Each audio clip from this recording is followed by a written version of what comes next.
사건 사고입니다. 집안에 들이닥친 경찰에 체포되는 이 남성, 사기 일당의 총책입니다. 이 남성은 가상자산 사업으로 고수익을 내주겠다고 속여 막대한 투자금을 모은 뒤 범행이 들통나자 달아났는데요.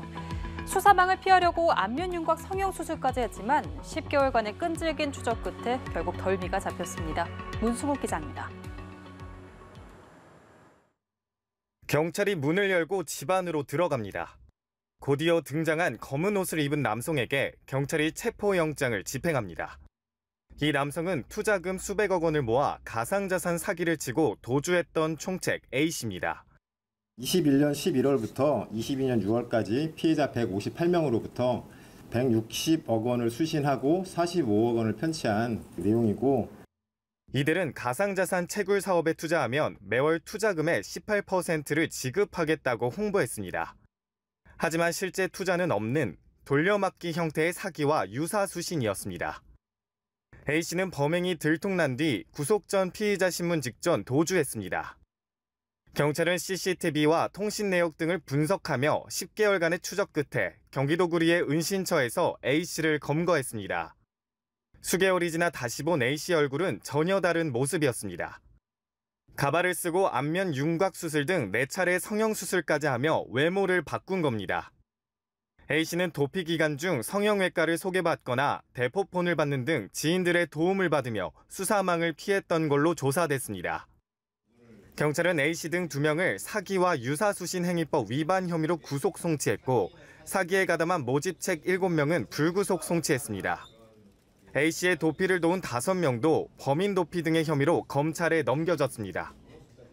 경찰은 A씨의 은신처에서 발견된 범죄 수익 1억 원 상당을 압수하고 A씨와 상위 모집책 등 5명의 재산 13억 원도 기소 전 추징 보전했습니다.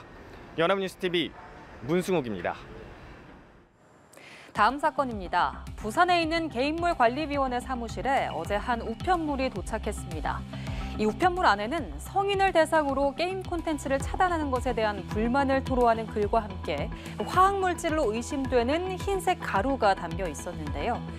해당 신고를 받고 출동한 경찰과 소방은 현장을 막고 안전조치를 했습니다. 우편물에 담긴 흰색 가루를 분석한 결과 위험물질은 아닌 것으로 확인됐습니다. 다음 사건 만나보시죠. 어제 새벽 전북 전주시에서 발생한 사고입니다. 검은색 차량이 가로수와 전신주, 전기 차단 시설 등을 들이받았는데요. 사고 충격으로 차량 엔진룸에서는 불이 났습니다. 여기 차량에 탄 남성 2명도 보이는데요.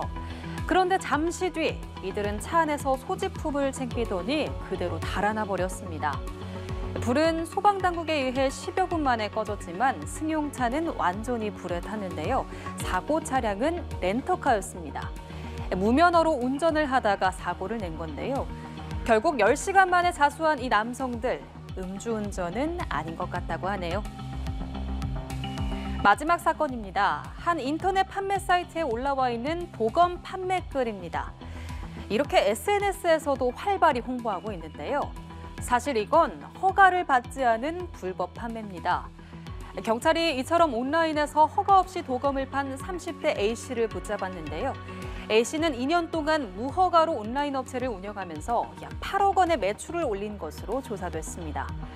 경찰은 11만여 명이 구독 중인 A씨의 유튜브 채널에 대해선 방송통신심의위원회에 차단을 요청할 예정이라고 밝혔습니다. 지금까지 사건 사고였습니다.